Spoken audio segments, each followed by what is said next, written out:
the reason why I'm doing these video diaries is you're gonna find out that even the implants, I think that it's actually controlled, so it's in my bloodstream nonstop, constantly. And my point was, is if people can have dialysis and have their blood cleaned, then I feel like I could have my blood cleaned if there's so much silicone in it to where it's overtaking my body and my immune system breaks down. Then like my kidneys, because the silicone will attach to like your major organs, and I'm lucky it hasn't happened, but I was reading online that my lungs could collapse or my heart could collapse, and they have these things called hot spots where they're like, this one is a hot spot on my face, and this is where the silicone comes out, and it'll push it out. And like I have one on this side, and that's exactly how I lost my eye, because I had one right here.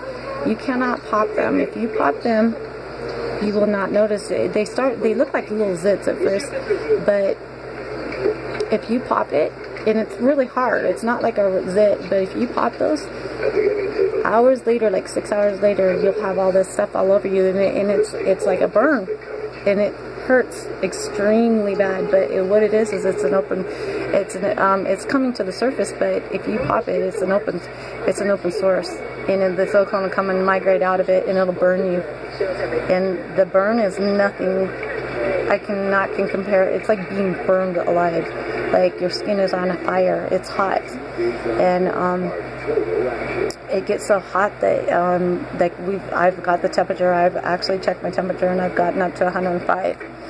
So when you have the weather, you know, when it gets really hot and stuff, and the conditions are humid or the conditions are unbearable as it is, just think of how hot you are if the silicone's migrating. So my doctor actually got the infection cleaned up. I had 3 different bacteria growing on my skin, so I always had to end up getting rid of my clothes, because once it's soiled in your clothes, you can't wear them again, because the clothes will migrate to it and it'll start aggravating it. So it's really good to keep your clothing and your bedding and stuff clean.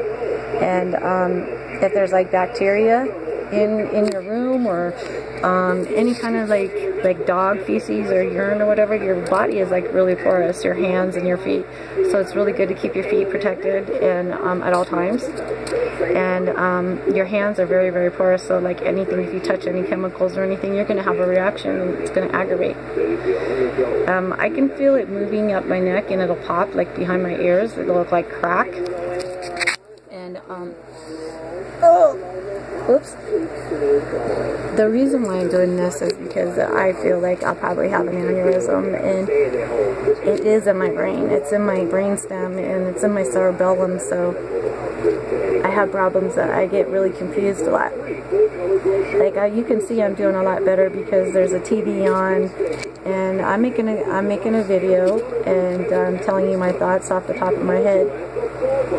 You can't use a bunch of chemicals, because the chemicals will bring it out. Like the first thing you'll want to do is try and use like normal things like alcohol. That's how I lost my eye, is I put alcohol on a sore, and it actually made me blind in 2 days. My eyeball swelled up to the size of a baseball. So, and the other thing is if there's anything that's bothering you, like your nerves or whatever, it's going to aggravate it too, because the silicone migrates. It's on your skin, so it's going to lay on every muscle, and if you're like all tense, it's going to pull it even more. So you can't have a stressful life. You can't be fighting with people. You can't be yelling and stuff. You have to have a peaceful life. You have to eliminate all of the stress that you have. Otherwise, you're going to die. You put this stuff in you, and you're going to try and kill yourself. You're going to want to, because the doctors can't help you. There is nothing that you can do. The drugs will only intensify it, because it's highly sensitive. When you have it in your bloodstream, and that's it. I see these girls putting this stuff in their butt, and they have it injected. It will eventually make it into your bloodstream. It's going to make its way out of your body. Everything foreign is eventually going to come out. So